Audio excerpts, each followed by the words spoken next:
Now we're getting somewhere between no. Between 2.1 and 2.8%. Yeah. Phasing out of that's the phasing out the bottom two rounds. That's what I don't know. Yeah, I don't know what the implication is. No, the top pink one. I don't want to add that.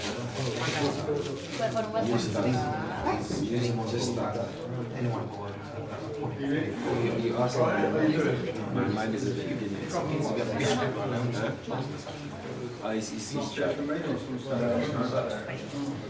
It's That's really cool. I think I've not heard about that. There's something being published about it.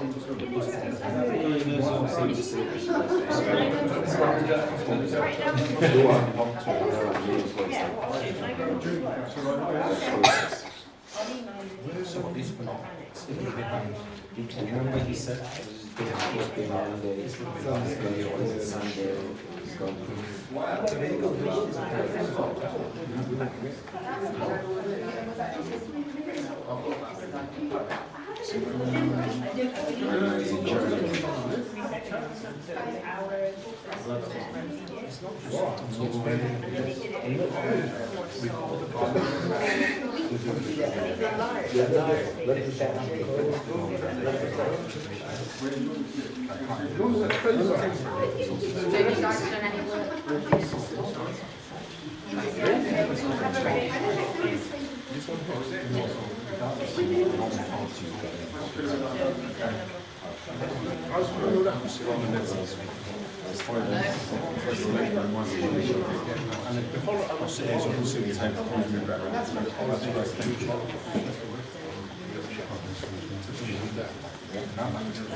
This one is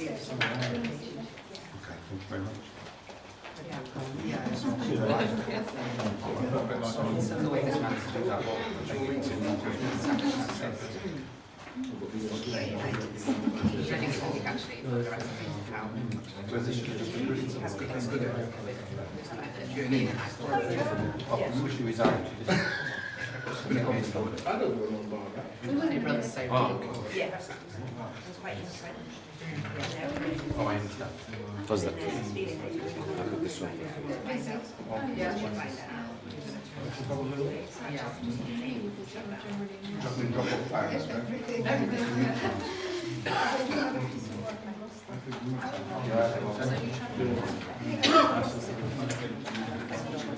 something about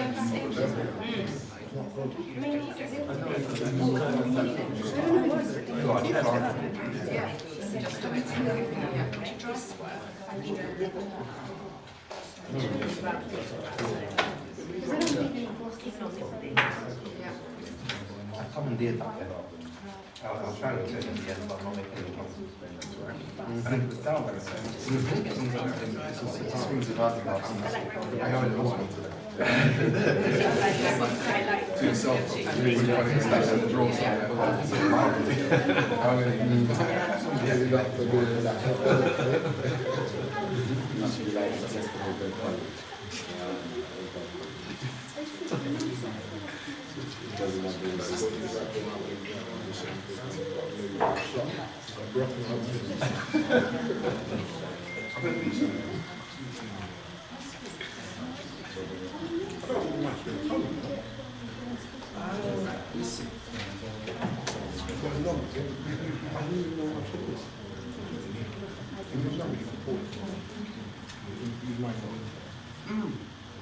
One of the states. Yeah. Okay.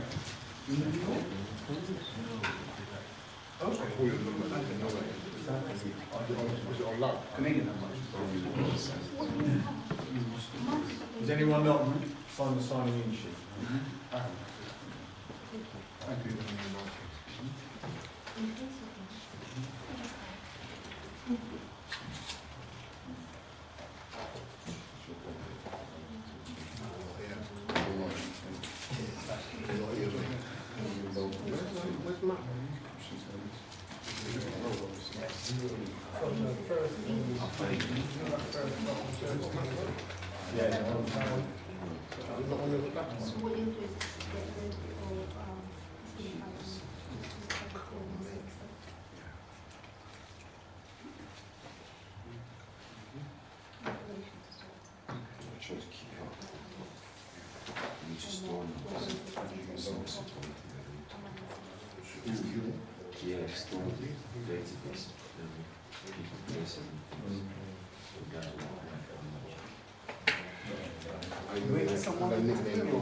No one is that. Oh, now? I was going to come back to that. No, because I assume. Let's get started, yeah? I assume on the same track.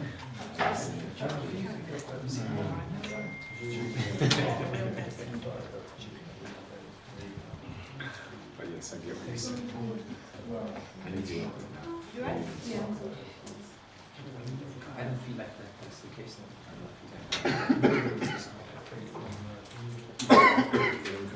Okay. Good evening, everybody. Just come on now. Huh? You saying on there?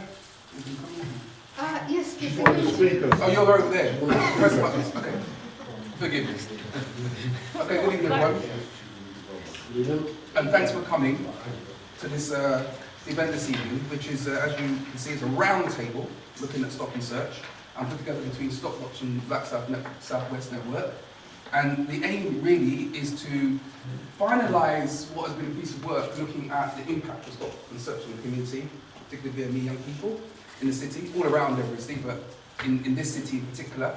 And get some people involved in that, so them out to put a presentation and some recommendations on the table, Yes. and to have quite, I think, a quality discussion, hence why there's a few of us, about how we can really take anything forward, if anything can be taken forward.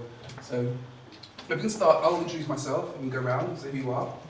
And I'm Rob Mitchell, and I'm a community media educator, filmmaker type person who's been involved, I guess, working in this community for about 20 years, which implies it's time to move on. But apart from that, the company first born, the MEMAP's a country I've got aspirations, that kind of thing, and I've been asked to facilitate the conversation this evening. So where do you want to go? David. I'm David Harris. I must have known Rob for nearly 20 years now, so I've probably been around too Time long. to move on as well. Absolutely right. At the moment, I'm working for a commissioning support organisation called NHS Southwest Commissioning Support, and we provide services, support services, to clinical commissioning groups who are responsible for divvying up Department of Health budgets and buying health services in areas like Bristol and Somerset, South Gloucestershire, etc., on an area-by-area basis. Thank you. My name's Anne James, and I'm manager of the Equalities and Community Cohesion team. But up till April last year, I was crime reduction manager. So I've been asked to come along today to speak from a cohesion point of view, as well as from the crime reduction that we've had before. So hopefully, Good evening, I'm John Riley. I'm the Bristol Area Commander, which means I'm responsible for all the uniform policing across the city. I've been in post almost exactly a year, although I've spent nearly all of my 18 years service in the police working in Bristol. This week, I've taken on the lead for Stop and Search for Avon, Somerset, Australia, which is very timely with meeting. So forgive me if I need to back to speak some of the previous meetings. I'm actually here to listen tonight and see how we can work together to move this forward. Actually, this will be up to speed. I'm Barrier, and I grew up in St Paul, and I got kids in the area as well. My mum was teaching in St Paul for 20 years and a project in America for 20 years, and I'm just taking on that activist, helping the community perspective. Thank you, Barry. Chris Miles, no one specific, just someone who's interested in the members of the public and I can assist them. That's it. Civil CISO. I primarily work with grassroots communities and facilitating programs for change. My name is Amar Almi. I just like getting involved in the community and helping out what I can do from a youth perspective, basically. I'm Saido Jadi, the director of Black Southwest Network, but I'll talk a bit about Black Southwest Network. My name is Cathy Fisher. I work for Sue Matt Stevens, the Police and Crime Commissioner. I'm here to represent her, but I've got a particular focus on young people, which is nice to me today, on children and young people as a particular focus. So it fits in really nicely with this project and what the young people have been doing, and finding out what they've been doing and feedback from it. Thank you. Thank you. Hello, my name is Aisha Thomas. I am the lead for Equality and Community at the City Academy across the road, and I also chair up the Governors for Barton Hill Academy just across the road. My name is Natasha Dunner. I work for Stopwatch, which is a stop and search campaign group, some partners on this project, and I work for Release, running the stop and search programme there, which is a drugs charity. You say it's a national programme, isn't it? Yeah, both of those national. I'm Norman Pascal, I'm obviously a police officer, and I cover Bath North East Somerset at present. And I'm also the chair of Avon Somerset Black Police Association. I went to school over there. It was my youth club. You live over there? Used to live over there. Used to. It's not obvious to the policeman. You could have gone fancy dress shopping before you came. Absolutely. I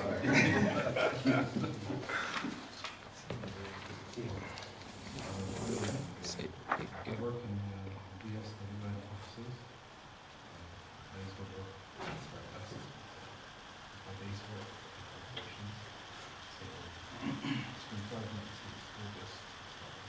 I'm here to represent my work and find out as much feedback as possible about how much interest that we bring news to the community, social events and local sort of leisure activities. I used to work closely with Norman as a regular office and vehicle inspector, so she works everything I do is alright. Thank you. Thank you. Okay, Sado, please give us a background on this, please. Okay. Well, Black Southwest Network, I think most of you know Black Southwest Network, it's a regional building infrastructure organisation with a focus on race equality. We've been involved in this area around criminal justice, working with national organisations, Stopwatch, BTEC, Economic Trust. I think 3 years ago we did a report which was around looking at young people's attitude towards policing. We had a meeting with Sumat Stevens. Again, that was around working with a group of young people and presenting that information. A follow-up from that, 2013, around August, there was a national consultation for Stop and Search, which led to the changes that are happening now. So again, we contributed into that, working with national organisations. And then in 2014, working with Stopwatch, we started this program. So that was in around August. In terms of the project, the focus of the project is around engaging a group of young people and training them in terms of their rights, understanding the rights around stop and search, but also engaging with the wider police and raising awareness of the impact of stop and search. We started in August recruiting 6 young people. 2 of them are here today. We had the first training with Stockport, and that was around just getting them to understand what their rights are around stop and search.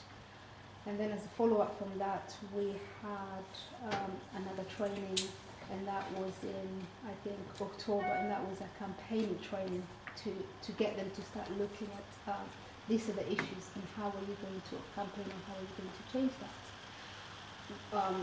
What came out of that research is the report that all of you have. I don't know whether you've had a chance to read that.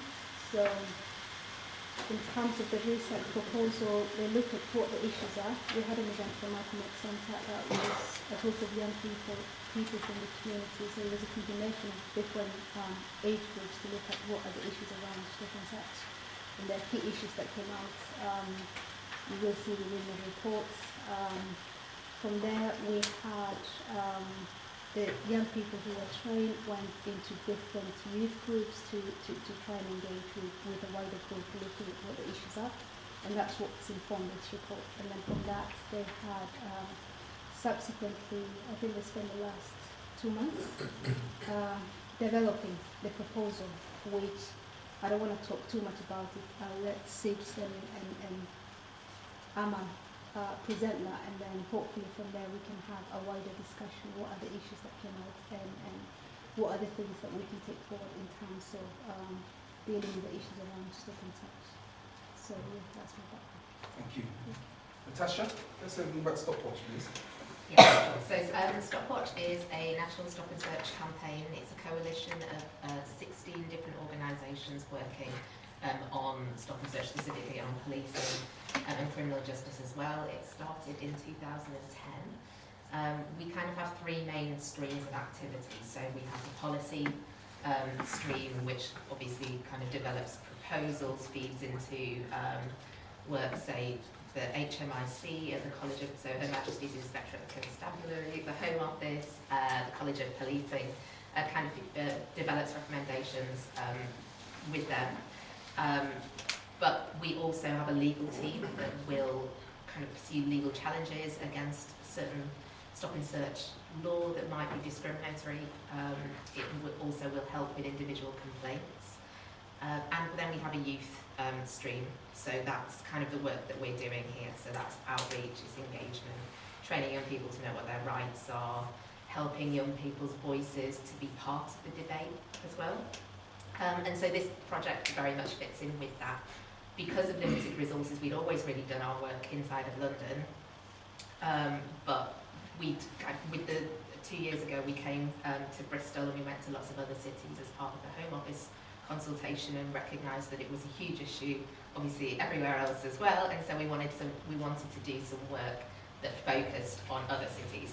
And so Bristol is one of 3 cities that we've been working with over the past 7 months to try and understand what issues young people have in those cities. And what we actually realised, and I don't know if I should have been surprised by this really, but they're really different to like ones that people were having in London. Well, sometimes, like in Northampton, they wanted to focus on traffic stops. And obviously in London, like not that many young people are driving. So, you know, the kind of the different interactions people have with the police has been something that has been really fascinating to us. And then, you know, what we want to do with this work is have that feed into our policy work. So it's kind of a two-way flow of information constantly. So we need to get out and speak to young people about what their experiences are, so then we can take that to a higher level, I suppose. And then likewise, you know, we have that.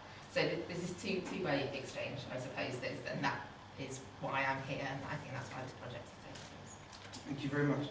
John, are you okay to say 5 minutes a little bit about your role? I know on the agenda we had, I'll give you a little warm-up time, we had Matt Jacobs down at BSWN. He did some facilitation work. Yes, he worked with the young people to produce this report. Okay. Unfortunately, he's not here today. Okay, so sadly you can't be here. But John, if you're all right to say a little 5 minutes about your research?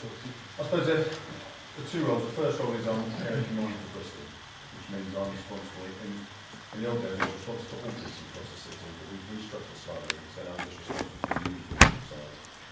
neighbourhood teams that work with police officers and police community support, PCSOs that work in beats in local areas, but also the response officers that work at 3 bases, Trinity Road, Border Road and Southfield Road, answering effectively 999, because they're ones of the cars, I suppose, the service.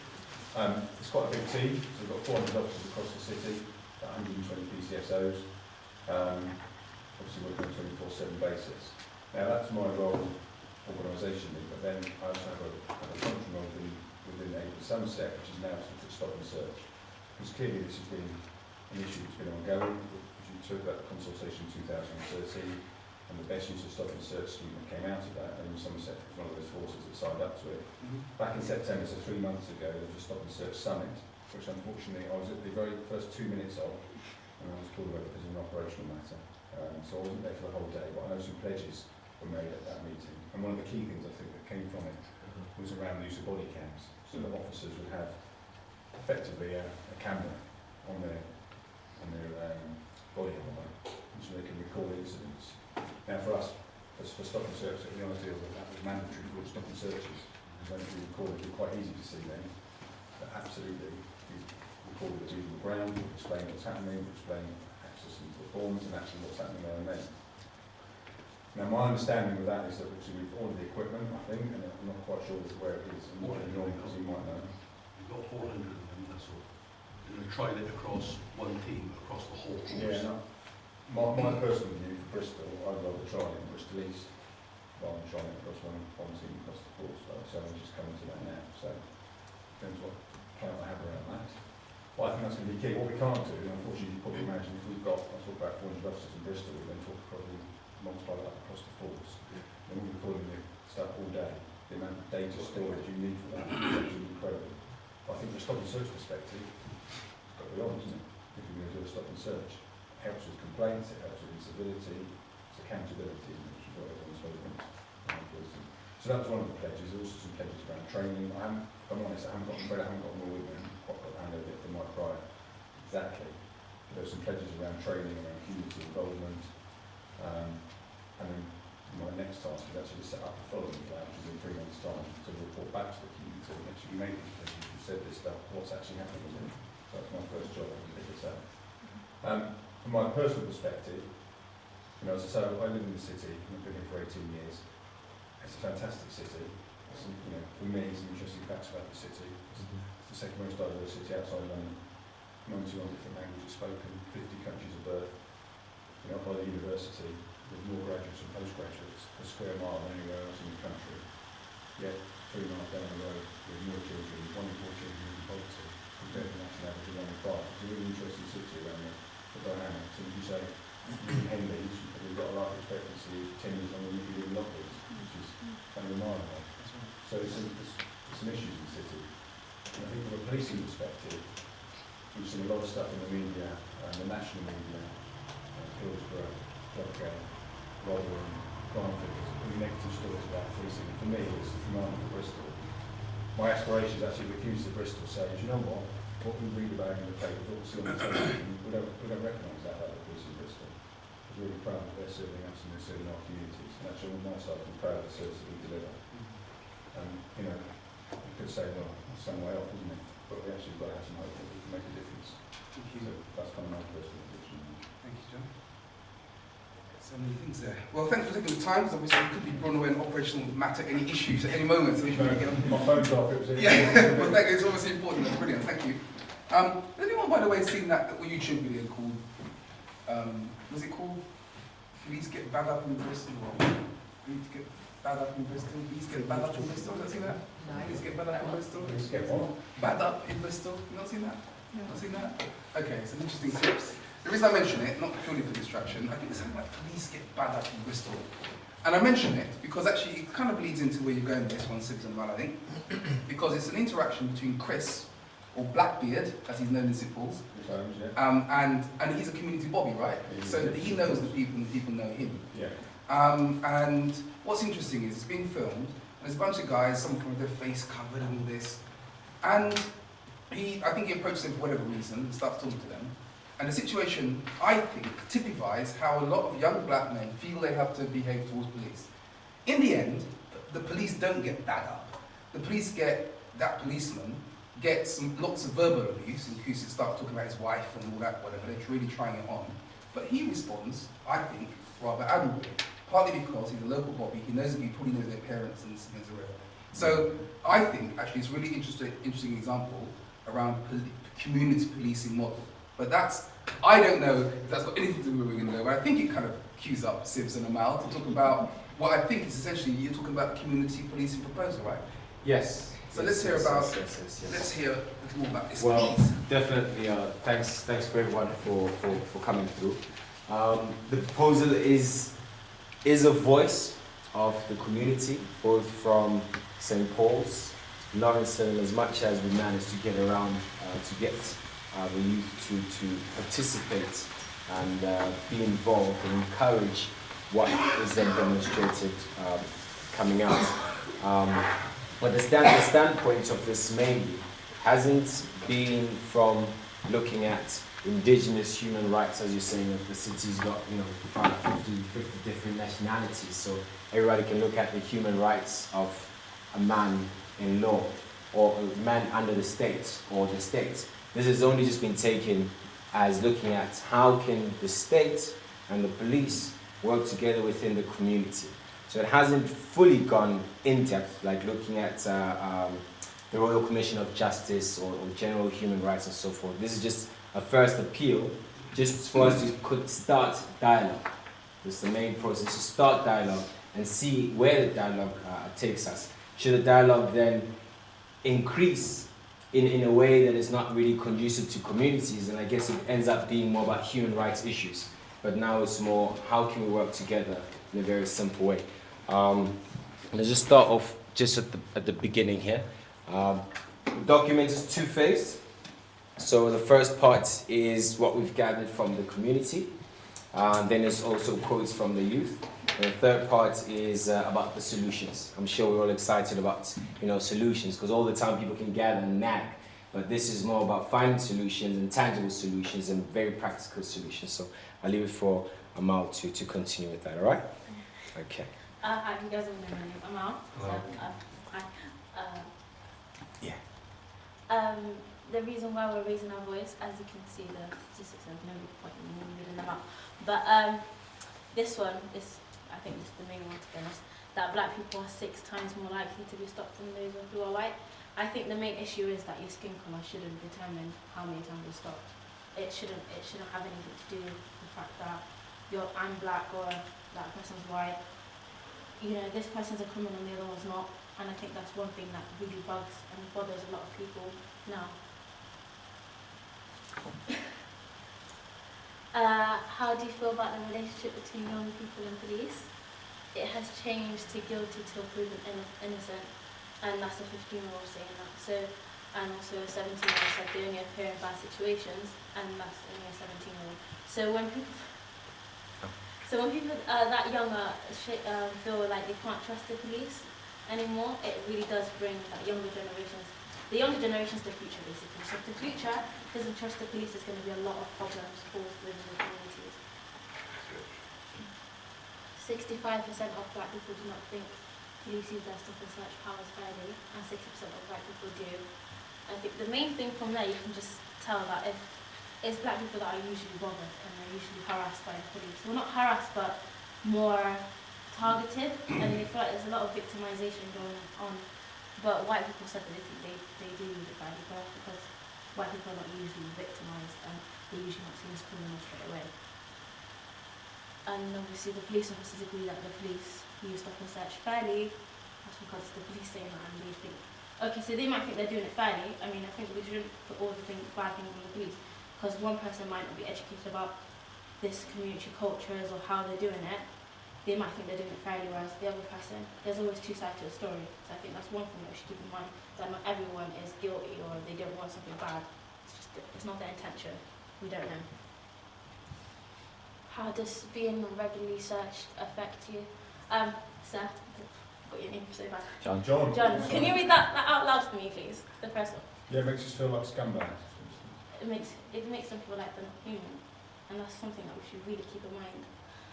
Your social circle determines how often you're stopped. So if you hang around with people who are dressed in a certain way, why should that determine who you are? The way someone dresses shouldn't like be at all in a way that with their character, because you don't know. And I think that's one thing we should also keep in mind. We always check if we're on the right side of the fence when there really should be no fence. And that's a 16-year-old saying that. So I think we really, I don't even explain that because I think we really do get the point. A majority of people felt negatively towards Stop and Search, saying that they felt the police discriminated against BME people when using it. BME respondents of all ages were far more likely to comment on disappropriate, discriminatory, disrespectful, or racist use of Stop and Search powers. To be stopped and searched is to restrict the movement of an individual, often causing inconvenience. It also an intrusive power and one which can interfere with the privacy of the person being searched.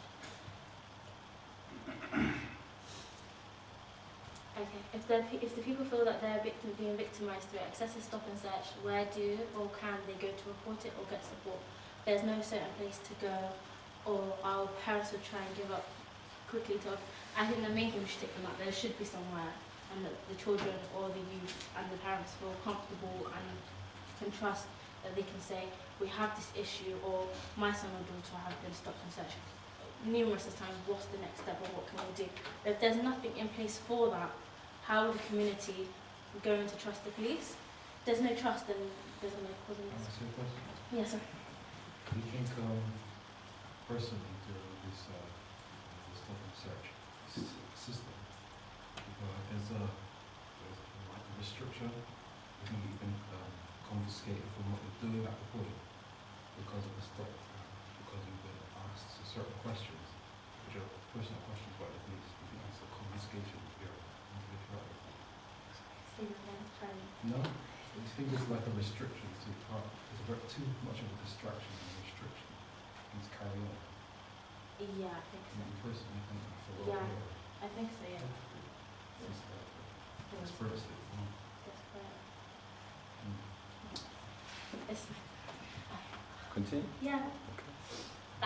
Theresa May, the Home Secretary, and I think it's really important that we all understand this, is that the main bit of the quote that she said, it is precisely the fact that they are a black person that has led to stop and search taking place. And another part is, this is what happens and what this is, if you like, a way of life. So they think that this is something that they're going to grow up with. And I've seen that a lot in a lot of black youth, that they're like, yeah, I'm seen as a criminal, so I'm just going to go into that pathway. So stop and search, if you say, it should be there because it's for our safety, but then there should be certain things that we should try and work with and try to avoid. Because when a young person, say 14, 16, and they're in high school and they suddenly think, I'm a criminal, the police see me as a criminal. I haven't done anything, but they keep stopping and searching me. They're going to be like, well, I'm going to hang out with these certain kind of people, and I'm going to go into this way of life, and there's no point in me pursuing education, or not just education, going to work. I'm going to become a criminal. So I think that's a lot. Yeah. That's a lot. It's a lot of persecution, isn't it? Yeah. Yeah. If we can shelter that situation system. Yeah, let's save the questions maybe until the discussion bit, because we're going to have got a lot of space to do that then. And we can let them present, and then yeah, we can have questions. Thanks for the question. Thanks for the It's question. So if they think they're going to go into that way of life, then we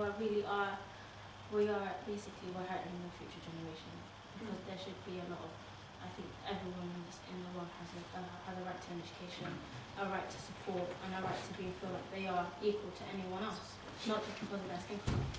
And I think that's really important. We need a police watchdog, and that's a 25-year-old. They should teach know your rights stuff in school.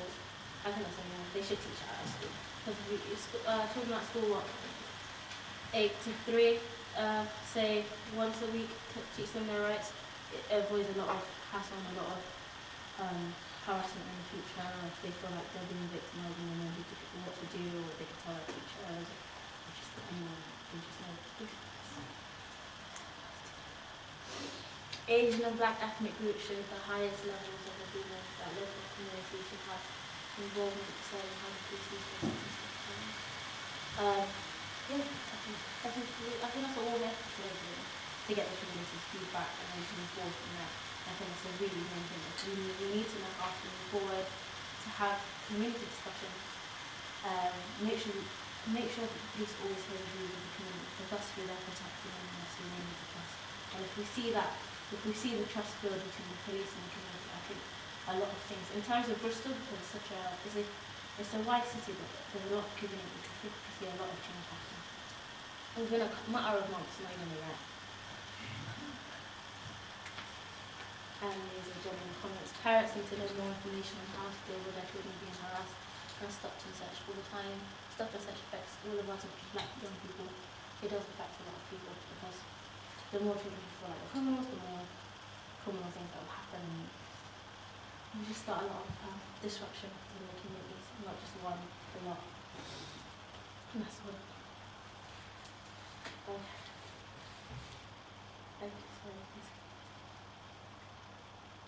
In order to promote public confidence in the use of powers, police forces, in consultation with police authorities, must make arrangements for the records to be scrutinised by representatives of the community and to explain the use of the powers at a local level.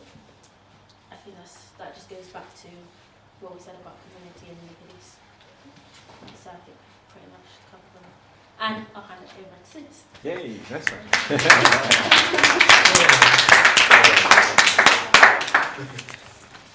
See, it's the basic meetings that we have that provide this facilitation where even someone whose brother is always assaulted in a way with stop and search, that's his point of view, is it enhances self-confidence to be able to be instruments of change. Stop and search and community consultation.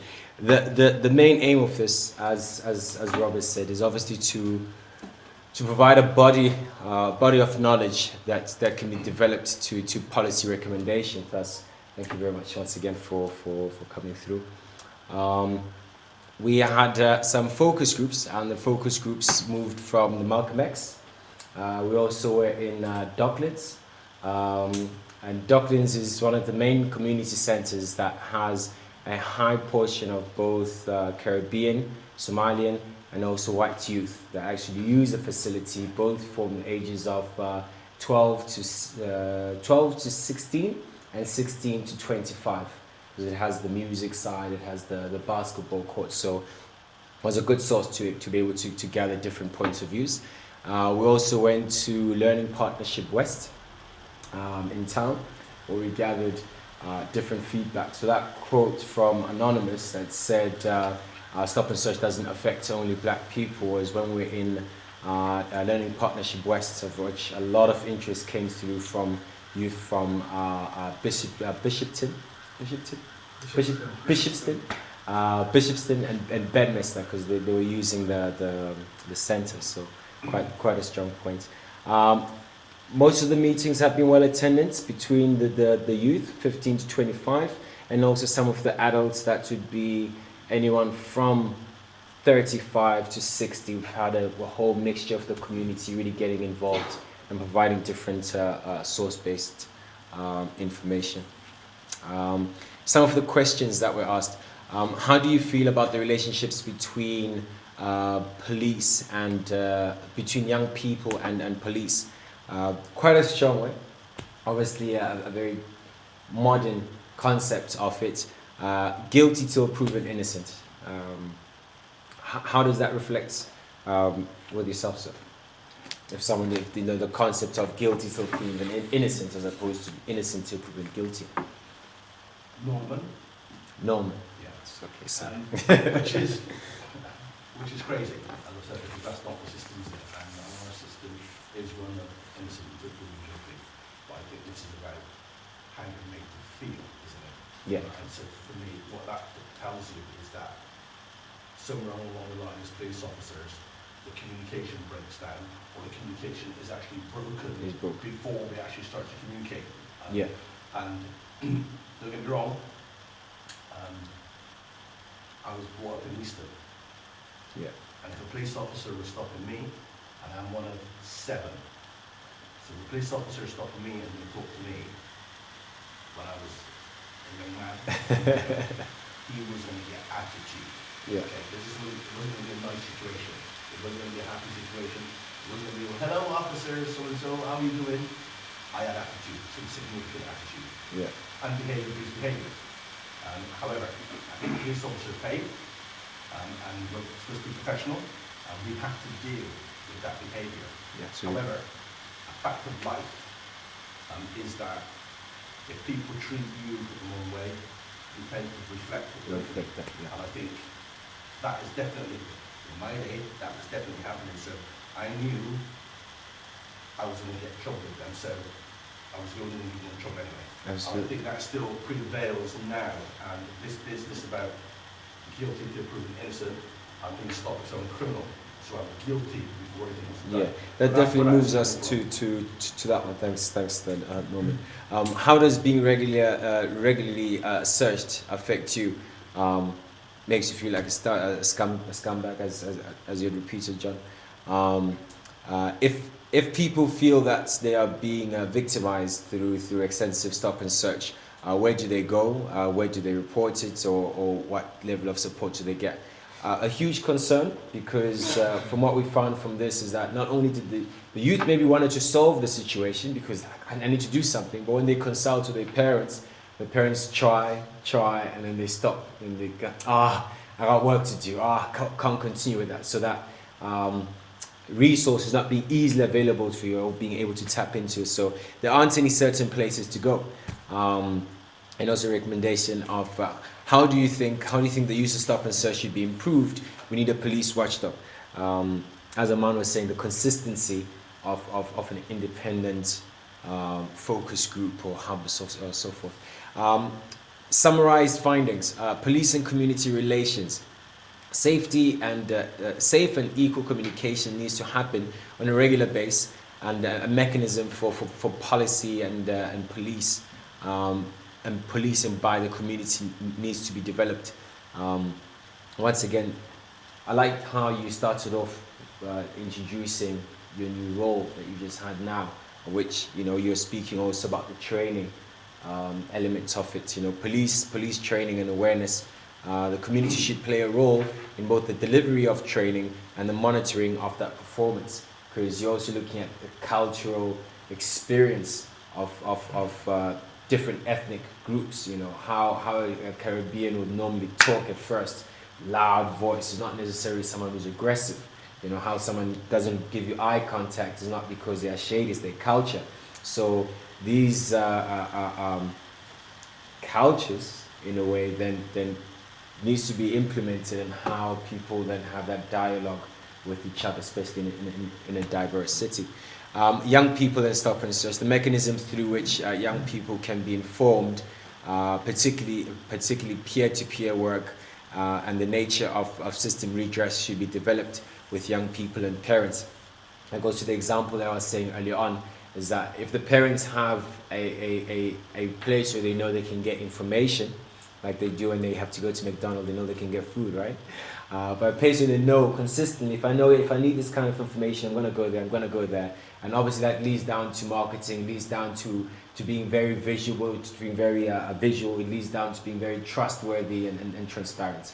So this part, working with young people and parents, that in between age group and perception, one can trust, one can be skeptic, is dealt with mainly by the community, because the community knows the community much better than an external point of view. Summarize findings. However, the recruiting, the recurring suggestions within the theme was that an independent, residents-led community body that would support to provide a scrutiny and challenge functions and delivery against themes. Does that seem quite practical? We can discuss Kathy? that after. Yeah, just a general quick yes, no. Yes. Yeah. It does seem reasonable. Yeah. One that provides a trusted bridging mechanism between the police and all members. So if the police are there to serve the community and the public, then the public should obviously have quite a voice in that. Ongoing explorations of ideas, a series of 6 further workshops, as we were saying that, different areas, obviously from your stats, it also shows that different areas are impacted differently by stop and search. So through what we've been doing with Stopwatch is facilitating that training in community centres, so each community centre can be able to do that and replicate it in the way that fits their demographics, so it's more specific for and it's done by the people that are within it. Engaging young men and women between 15 and 25, representatives of African, Caribbean, Somalis, South Asian and white population, adult community members present at the sessions because it makes a nice flow with different age groups. Outcomes. This is the work of young people and the residents of Bristol. This is our voices. As such, it is vital and important that the PCC and Avon and Somerset's constabulary take the proposal on board in a proactive and visible manner. The response to this is potentially positive first steps in improving relations, as we started. To ignore, to dismiss the proposal may further damage the trust and the relationships between communities and police. As you were saying, Bristol doesn't necessarily have a high tension between the community and the police, but there's egos and thoughts where other cities are more proactive or active towards that. But these are things that can be hampered down much earlier through collaboration and working together. Our voices is the voice of young black people, their parents, and the wider BME communities. This is the voice, our voices, the voices of a people that declares that they must have a say in how our communities are kept safe and secure for all. Our policy proposals. We propose that the Police and Crime Commissioner and Avon and Somerset Constabulary commits to introducing the following statements into their policies. Ensure that young people are made fully aware of their rights and relations to stop and search, accounting through resourcing and collaborating work with communities they serve and organizations within them. Reintroducing the issuing of the A1 form to people stopped by the police, to ensure that all officers attend annual community running training on cultural awareness and expectations, engaging in monthly events, activities within wider communities in safe and in equal space of dialogue to aid relationships building and improvement of community policy. Same as what Alan was saying. Resources and participation in regular community-led solutions, development processes to address persistence community safety issues from the same base that Natasha started off with. Act as a facilitator and coordinator for community members to participate in police training. That's the main point, obviously, is seeing how they can be a win-win situation, because at the end of the day, a BME representation within the police is necessary so it can address a minority or majority cultures. So being an instrument where we can assist in that recruitment, because then it just assists. Led on community monitoring and evaluation of policing practice, and report directly to the police and commissioner and chief's constabulary. Provide a safe whistleblowing mechanism for police officers that lead to investigations but prevent internal stigmatization and retribution from fellow officers. Is there another one that we're saying? The timing, we've got 2 minutes if you want to summarise on anything. Yeah, within the monitoring and the scrutiny was being able to have access to data, being able to have access to the specific ward information, so we know what in each area is the problem, what is actually working, because that means that each ward, or if you're looking at social prescription or things like that, each ward can then be able to manage its demographics, because as you're saying, that the demographics of Bristol are different, and therefore how can a small area have such a high disproportionate in life expectancy and health and so forth, is by making sure that we have the data that we can use to mobilize ourselves. Even in the community centers, sometimes you have youth workers that work there, but they don't fully know the dangers that are coming to them, because we can't profile the people as much as you can. So we end up being more a threat, really, because we are working with the youth in the community, but then we don't know how to profile them because we don't really have the information. So we need to be street smart and network within our community. So that's why we have the solutions, because these are things that the community is already doing to safeguard itself already. But with the support and facilitation of different organizations, it can be a holistic process for where everybody in all communities and organizations benefit. We'll come to that. Thank you, Sibs. Yeah. Thank you, Mel. Ian. Oh yeah, that was the last one. Yes. Forgot it.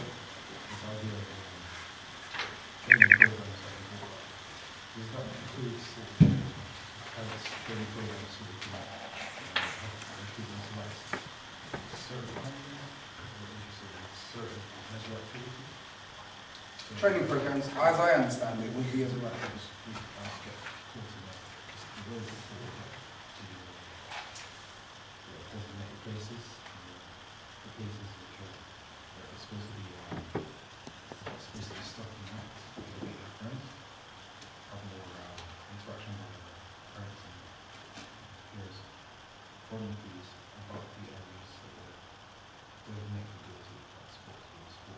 Well, if I can understand your question correctly, if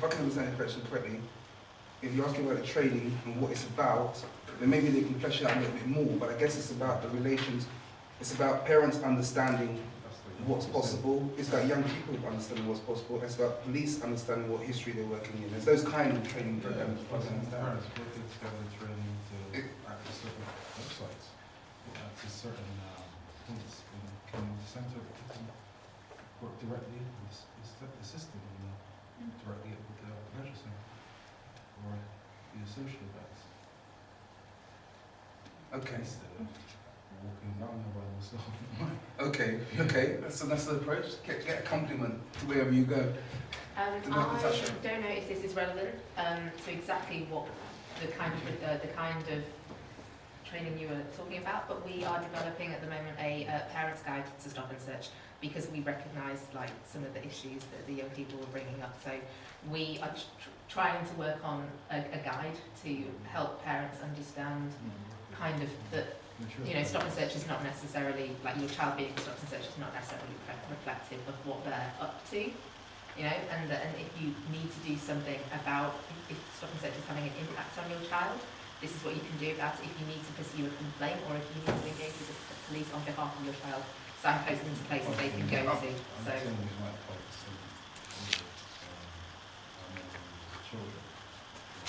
Yeah, I think she's got that. Can I just ask you quickly, how does Bristol compare, as far as you can see from where you stand? How does it? Well, I mean, it's statistically. For stop and search, police relations, any of these things. I mean, statistically, I know that your disproportionality is I think it's three times more likely. Am I right? 6 times to 7 here. The 6 times. That's a national stat. I think our submission is about. No, I don't think it's as high as that either. But I mean, no, I think it's 1 point something.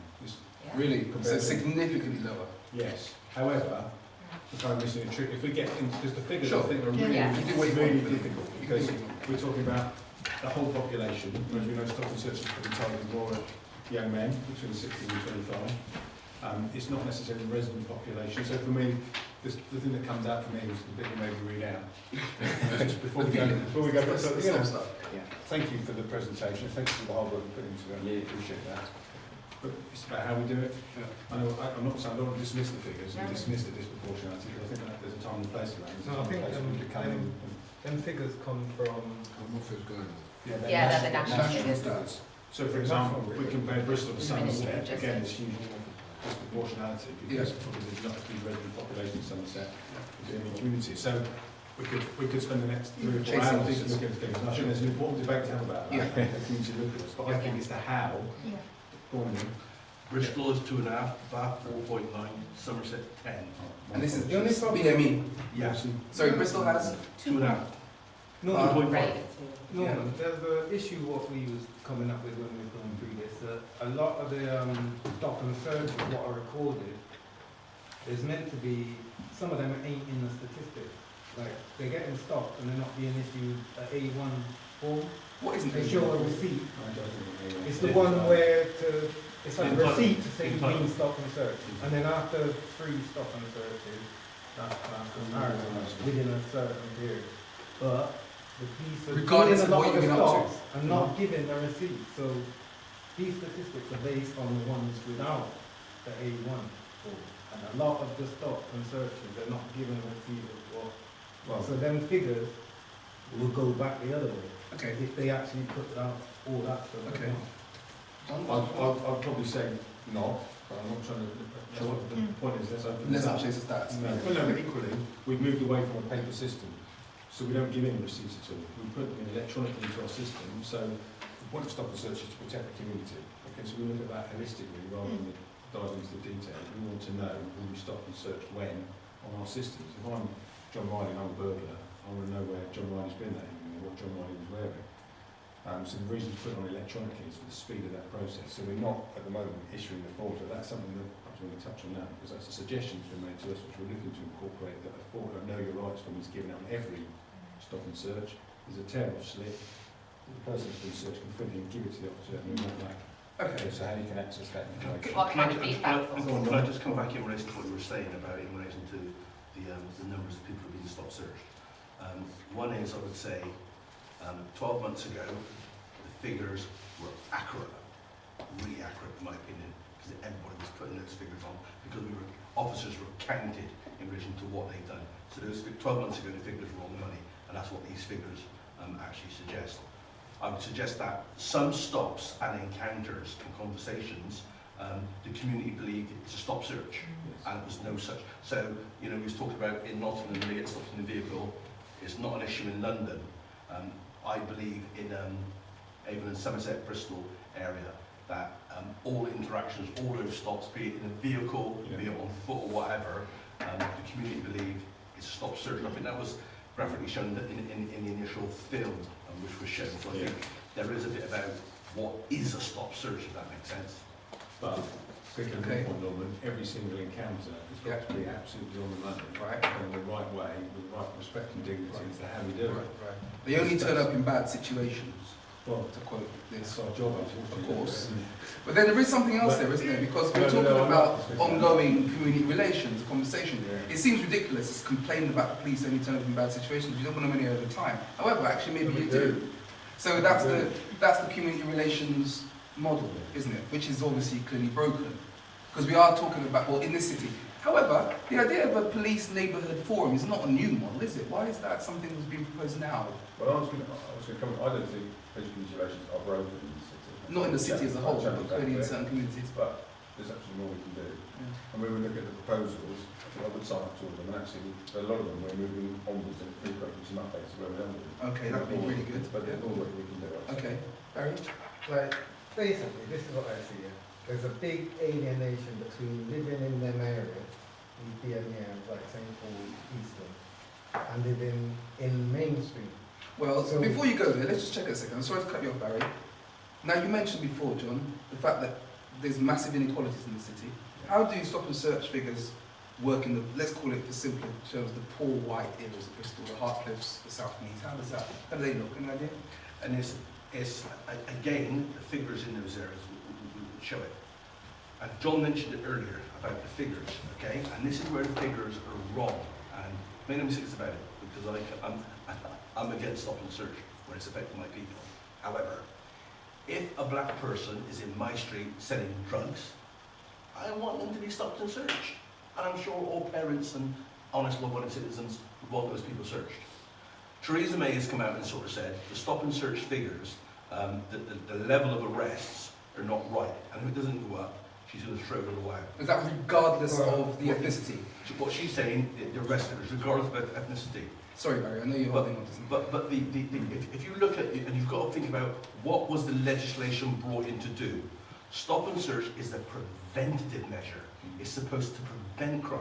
So if you have to arrest people as a result of stop and search, you've lost it. Does that make sense? It's because you're trying to prevent. So the stop and search itself does its job. It's supposed to prevent. One second. It's supposed to prevent crime. So in relation to looking at the arrest figures around stop and search, it's a bad figure to look at. Yeah. If they were looking at, if I'm a cop and you're living in High Street and there's a drug dealer looking to sell drugs in your street, you want me to stop and search them, don't you? Depends what kind of drugs, but yeah, go on. What I'm saying, they got whatever those drugs might be coming into your kids. You want me to deal with these people? I'd like to deal with crime, yeah. Okay. What I'm saying is that the figure in relation to what we're stopping people for is about, are we stopping criminals? Are you stopping people who are doing crime, which would be a much more sensible measure of what officers are actually doing. So, and as much as the figures are still going to be disproportionate, I think we would be really careful when we start looking at those figures in the purest way, thinking about that is accurate. I understand that figures are problematic, as John said. Can I just want poor white Bristol. How did poor white Bristol get affected by stop and search? Stop and search with levels of crime. All we're going to see is high levels of stop and search, well, not high levels, but the high levels of stop and search, there's high levels of crime. Right. When we say prevent crime, and we can map that out across the city, and that will correlate. And how does it look? So does it mean it looks high in Hartcliffe, it looks high in Southie, it looks high in Lawrence Western? Young people is high. Although it's high in Clifton, but it's with hard drugs. It's not very low in Clifton. They're the ones who's dealing with the big drug. That's it. The Class A drug. But then down here we've got lots of crack dealers and heroin dealers and the rest of it. Well, I lived in Brighton Street, number 3 Brighton Street, for about 8 years when the Yardies just come in, right? And they had a freezer out on the road, on a little square outside Mr. Singh's shop. Alright.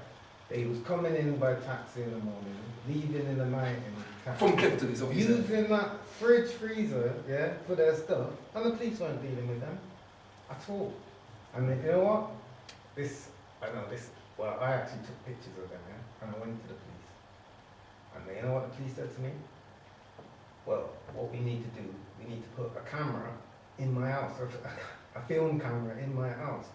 And if you ever know what they do to an informer, even me saying that, what I did here around this table is a bit nervous to me. But it's something where I'm trying to get the police to do their job. And you know what they're doing? They're telling me to go put my neck in the noose. You see what they want to do to an informer?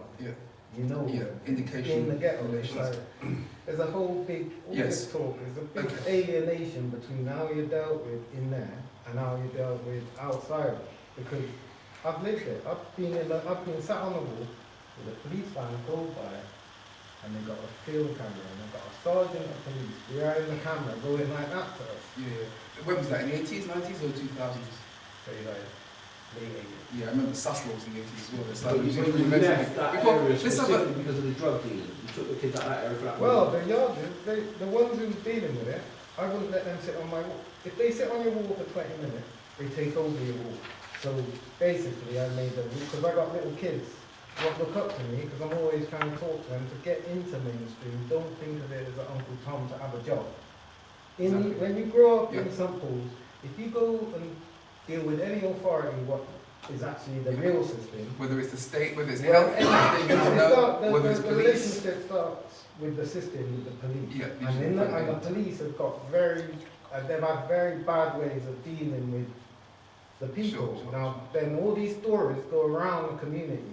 Oh, my friend had this right now. And there's a load of stories. I got a load of So training the police would help in terms of the histories that actually the police, a new officer comes out of wherever, they end up on the street and they're like, why do these people treat me like that? What have I done? Some community liaison where the trust could start being built up with the police, because immediately no one trusts the police. So that's one of the recommendations. Did you see Michael Jenkins' film Marvin Rees when he talked about the collision between the two, there's like two icebergs, and there's the history Yeah, which no one knows about. Absolutely. And that So, history is what gets exactly, passed on. exactly. And all the kids know, all my friends have had problems. Yeah, exactly. So it's the history. So that the recommendations includes training on all levels, isn't it? To parents, young people, and things. Quickly, Anne, and then what I'd like to do, if we can, is get to those 10 recommendations. We've got like 10 minutes, if that, and to see if everyone thinks that there's anything to, generally speaking, if they're okay, anything that needs to be worked on further. You might get a chance to update John on what movements are and whatever, but we can get to those. But Anne, what did you want to say? I suppose it was just to just tell you a little bit of kind of what we've been doing informally around the Stop and Search. So it's just to say that probably in about September 2013, when I worked at Safer Bristol, we were talking to local police officers, and local police officers were saying that they were conducting Stop and Search, and they were really aware of the impact that it has on the community, and they were really aware of doing Stop and Search in Stapleton Road and what was happening and all those kind of things. And they felt that they didn't have a toolkit.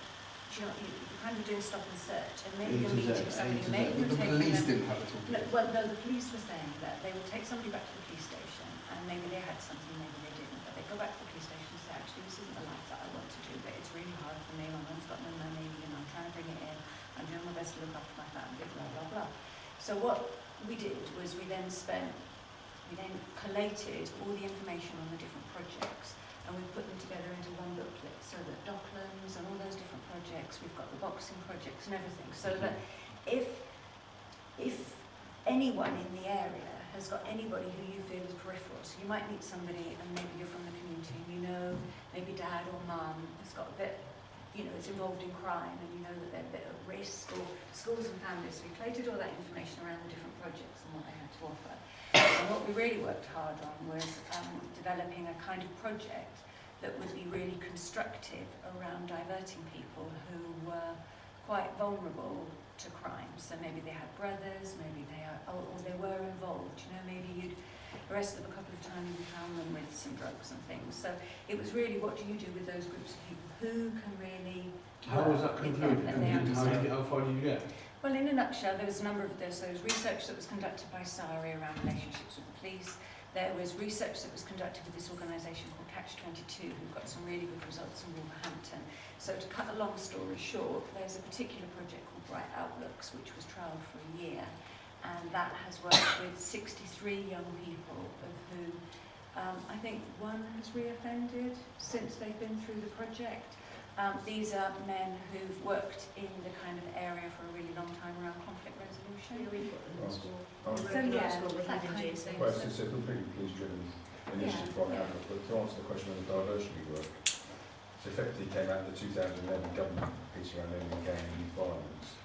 We had two streams in Bristol. One was kind of, if I'm honest, an enforcement base to people that didn't want to play ball and were quite entrenched in criminality, and we had a diversion unit, which is your referring to, Anne, which is chaired by someone from the youth offending team, and people can kind of put people into that process to either get access to, whether we propose them to get some sporting equipment, to get to a football club or basketball club or music, or they get a mentor, and now Catherine still really involved in the city and put some money in 5 years, so we can really beef it up across the city. I think this probably doesn't really, that's Well, the I spoke diversity to them, aspect. but I spoke to them yesterday in terms of having community relations, and what they did say is that it would be possible to have a community panel, so where, you know, to include, because you don't know about this kind of stuff. You know, if it's going on, you don't know about the results, you don't know about the positives and that kind of stuff.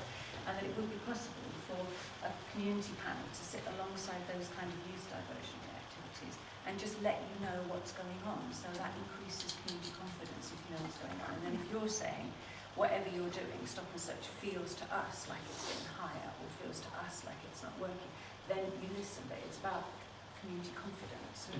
So still need a management team within the police to make that work so it doesn't overflow. But the police already deal with that. Like John said, it's police driven. Well, it's not, well, Bright Outlook's police driven, but the diversity stuff is multi-agency. If it's police fronted, it can lose its credibility. Which is crucial, isn't it? Yeah. Because actually, are we just blaming the police for social inequality?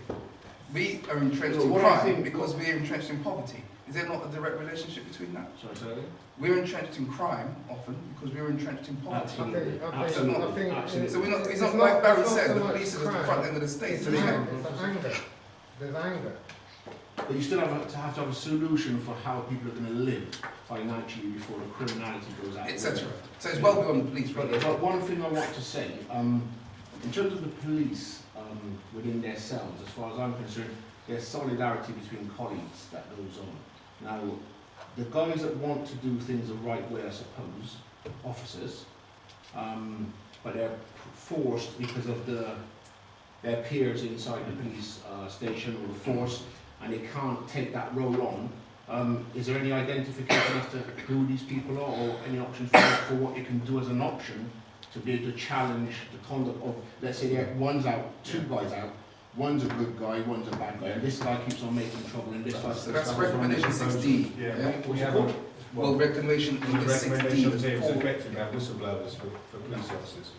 We have a in fact, normally when it's got an internal process, it's a confidential email system that officers can use, so if they want to effectively say this officer's not... And how is that working?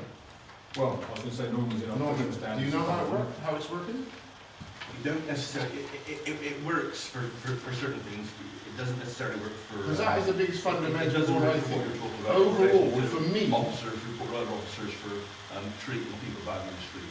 You don't get many reports like that. The problem that I think we got, especially the cadets, when you get senior in years, it's like anything, any role you're playing, you settle down, you know how it works. The younger officers will push their boundaries, guys who come from a different mental approach on colour will push the boundaries, and they'll want to get the person into trouble for that specific reason. And obviously some of the guys won't want that to happen, but what can they do? So I'm saying if you can control it from that level there, anything that we're putting in as a structure to try and reduce all this anger, frustration, the right people getting pulled, you've got to make sure that it's not antagonised by the troublemakers within the officers, the police force. I take your point. I mean, there's a couple of things. Just very quickly, three things. On the presentation you said about out of report, I'll come to your point about out of report. People can go and report. There's third-party reporting. You can go and report if you feel you've been harassed, victimised, or whatever, to anybody. They can come to the Black Police Association as well. And the one thing about the Black Police Association, we understand the process better than most people. So people can come to us and actually make these complaints. John mentioned about the body cams as well, about using the body cams. Well, nowadays, if you look around the table, everybody's got a phone, and everybody on their phone, they've got a camera. That can be smashed. It can be smashed. What I'm saying is that if you encourage, there's lots of people, and what I'm saying is if you encourage our communities, I say to my kids, if you're stopped, whatever, use the cameras. We're educating the police officers, because the body cams is not necessarily about filming you, I'm stopping searching you, it's about filming me, the cop, and making sure that I'm stopping you. The grounds I'm giving you is actually captured quite right and fairly. They talk about the public scrutiny, so the public actually looking at the stop and searches and making sure we can do it. The public cannot do it, okay? Because the public don't have the experience that I've got. So if I write down why I'm stopping and searching people, I think normally the public can do it, but what you're saying is they may not understand the nuances in the forms. I don't think that I would be training to be able to do that. What I'm saying is that you can provide people as much training as you like. I've got 28 years experience. If I write it up, I'm going to write it. I agree with you, but if I write it up, what I'm saying to you, if I want to make sure that people don't see what I'm doing, it doesn't work. The people who have to scrutinise it are police, and the police leadership has to ensure. So I'm the sergeant, you've been out and you've stopped Aisha, why have you stopped Aisha? So it's my responsibility to make sure that you've done it right, because I'm the one who sent you out there policing, so I know where you should have been and what you should have been focusing on. But there does need to be independent scrutiny of that, which should come from the public. Yeah, don't say yes. Yes. You can look at as much as you want, but almost, if you know what you're looking for. Who controls the information on the cameras? Where is it stored? On the body cameras? Yeah.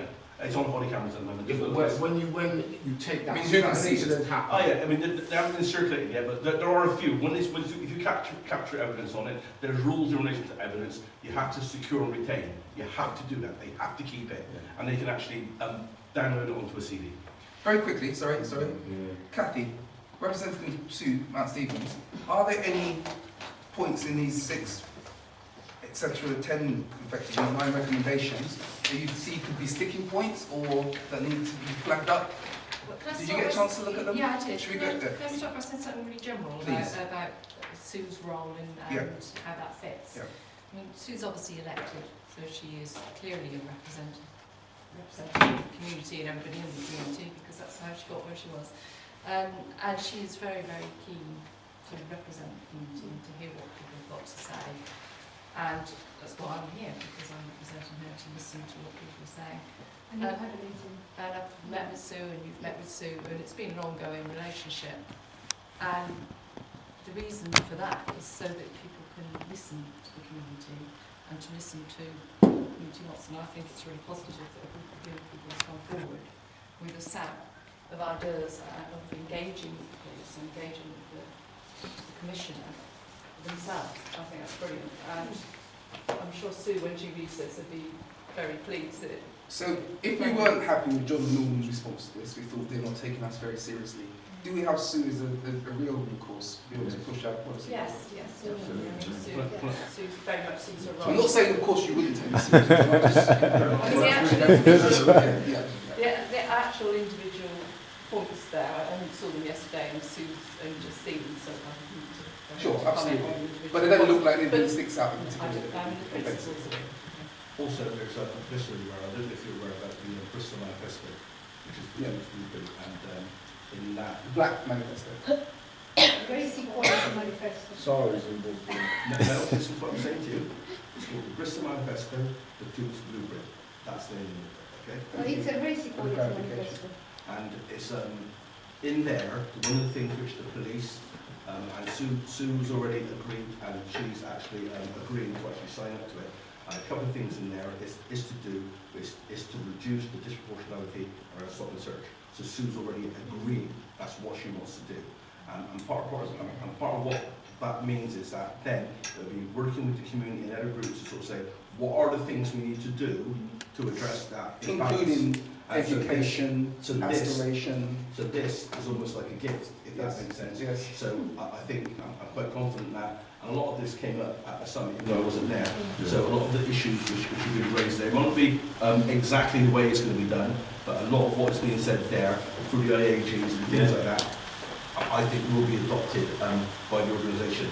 And lastly, the force will be opening this door for recruitment in the next 3 to 4 weeks. And based on what you were saying in relation to how we get this right, and what this gentleman is saying about here, it ain't going to change until there's more people looking like me, wearing uniforms like me, and they're policing our people. I don't stop people because they're black. I might stop and search you because I think you're committing a crime, you're doing something wrong. I ain't going to stop and search you because you're black. And I just don't think our community, or people who look like me, would actually deal with that. And our problem is, make no mistakes about it, there are not enough black officers within the police service and staff.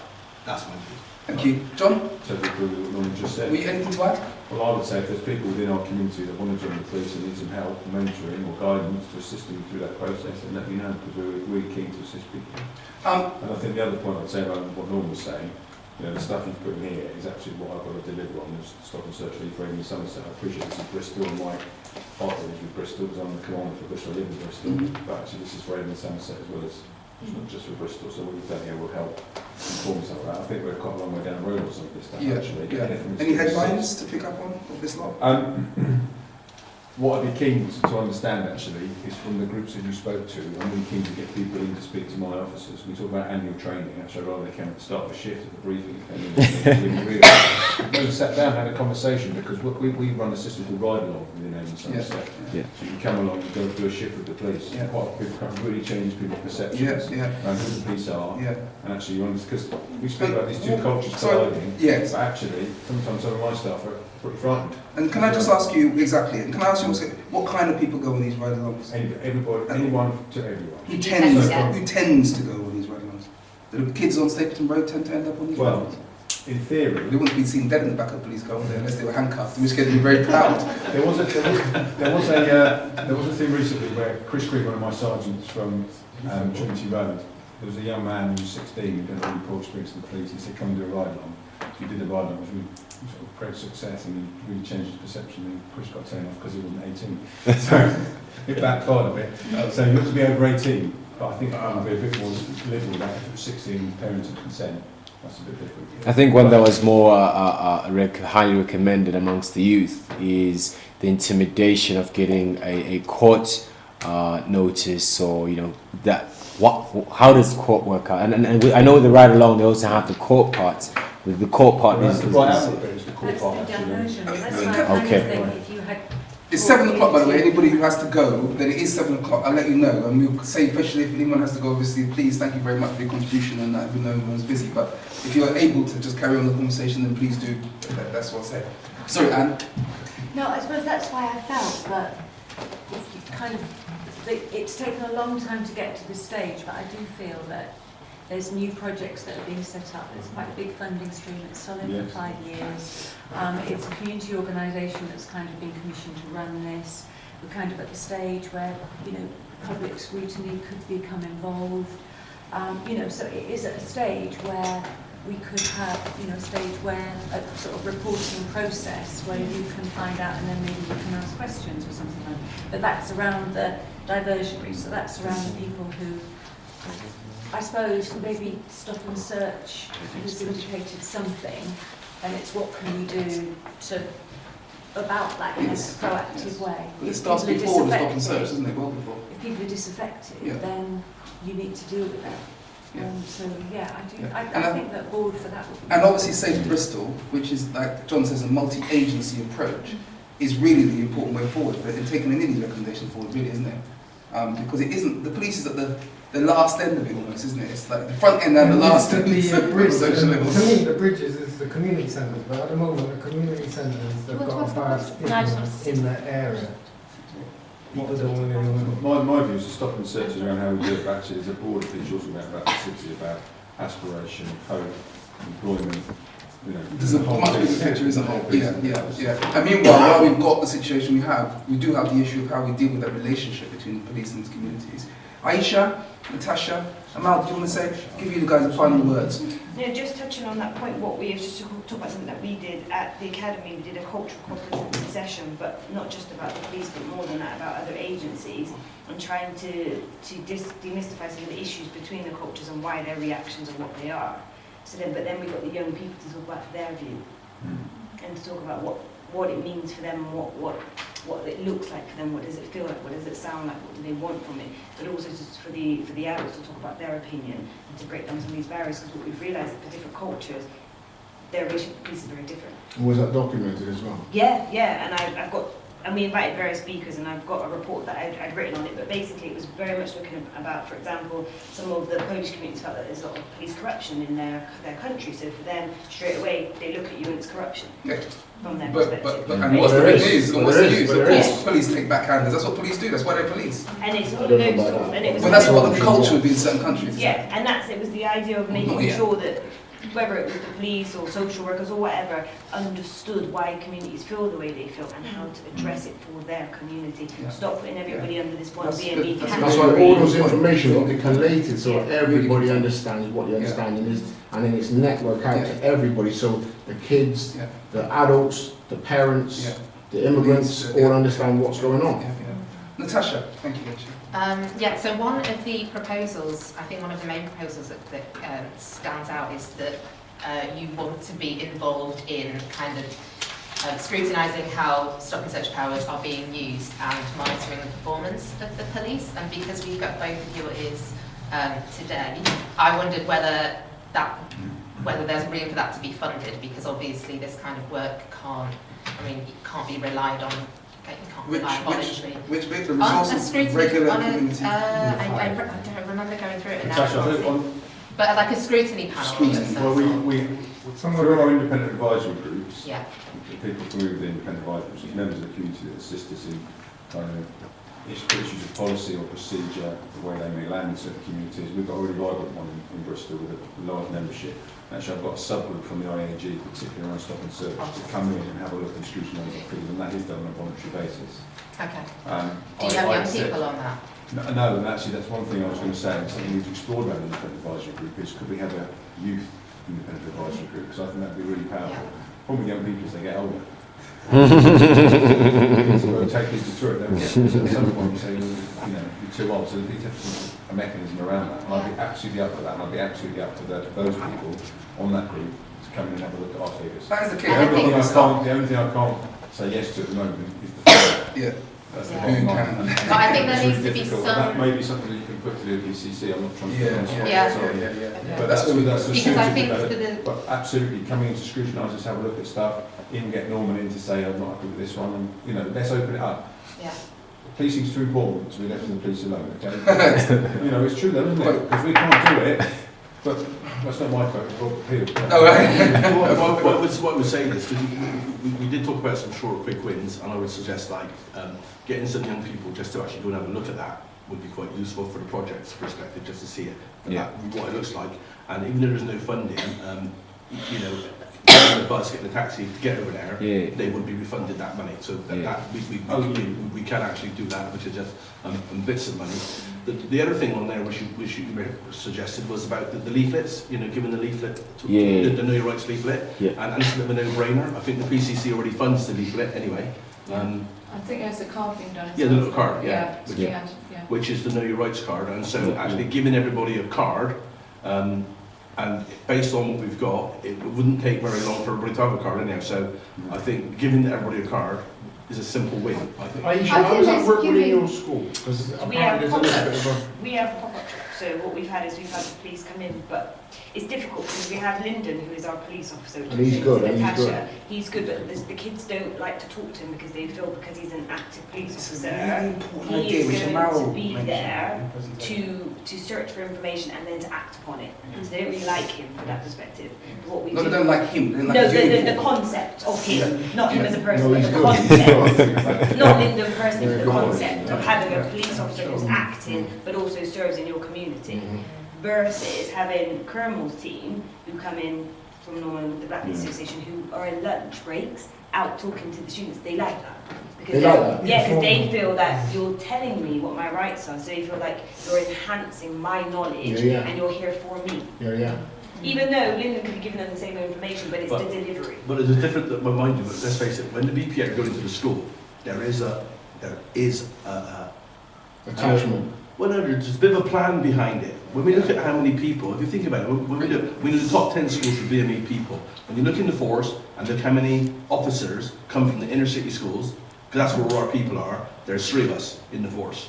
And so that suggests to us that there's an issue with the inner city schools and that the students not linking with the I think we need more from people like you, don't know. That's why we're in if those you schools. can walk the walk and talk the talk, you said you've been there when you're youth. Oh yeah. I think that's where the experience comes from. Someone who's a highly recognised person, like me, I'm recognised, but from the other side. But I think because you are who you are, if you can explain that information clearly to the young kids, they probably can see a picture. If you've walked both of the sides of the fence. Norman, just a really potted version. How the hell did you go from the grubby little guy from St Paul's giving me love to the police to be a black police? That's quite a journey. Can you summarise that for us? If you listened to Eugene a couple of months ago, I gave the story on radio. Someone tried to steal my car. I was in my house. Someone had an MGB GT. My pride enjoyed, and I could hear this guy click, click. I got up. I was naked. I went outside.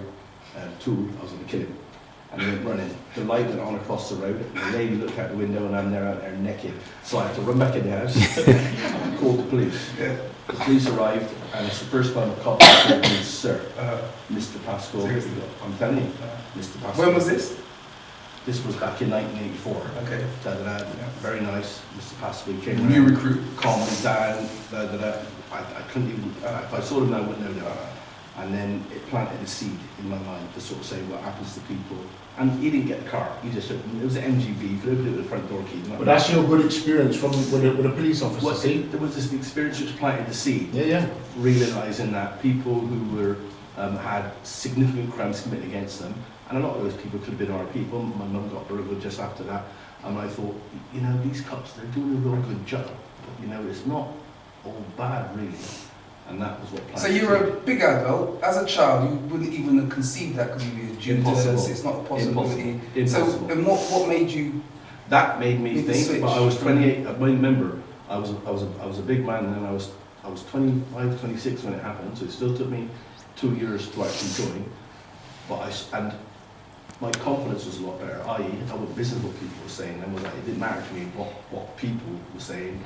I was on a bit of a mission then, so that's what it was. Amazing. Because I think Amal's point earlier is absolutely crucial. And this is what this police get bad up in Bristol video demonstrate. And actually, they make Chris look really good as policemen because they look stupid. But they feel they have to behave in a particular way when they encounter the uniform. And often it means that, like Amal was saying, people associate with criminality. I mean, there's some aspects of criminality which, like smoking weed or whatever, which people feel is a cultural factor.